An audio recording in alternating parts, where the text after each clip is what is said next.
ভালো মানুষের চেয়ে বেঈমানরাই বেশি সুখে থাকে এই পৃথিবীতে, ধোঁকাবাজরা বেশি সুখে থাকে এই পৃথিবীতে। অনেকেই এটা বলে থাকে, কিন্তু মনে রাখবেন আরশে আজিমের মালিকের আল্লাহর একটা কিন্তু হিসাব নিকাশ রয়েছে। আপনি যেইভাবে ভাবতেছেন এই ভাবনায় শেষ ভাবনা নয়। যারা ধোঁকাবাজি করে, বেঈমানি করে, সাময়িক সময় আল্লাহ তাদেরকে সুখে রাখেন, তারা সুখে শান্তিতে থাকে।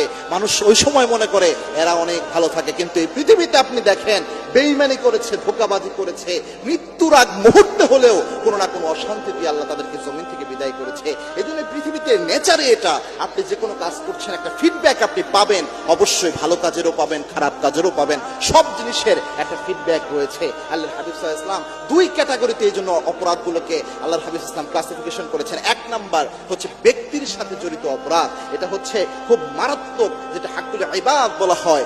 এই অপরাধ যদি আপনি করেন, কোনো ব্যক্তির সাথে আপনি অপরাধ করেছেন, এই অপরাধের জন্য আপনি কাবা ঘরের গিলাফ ধরে সারাদিন আল্লাহর কাছে কান্না করলেন, চোখের পানিতে জায়নামাজকে ভাসায়া দিলেন, ততক্ষণ আল্লাহ মাফ করবে না যতক্ষণ ওই ব্যক্তি আপনাকে মাফ করবে না।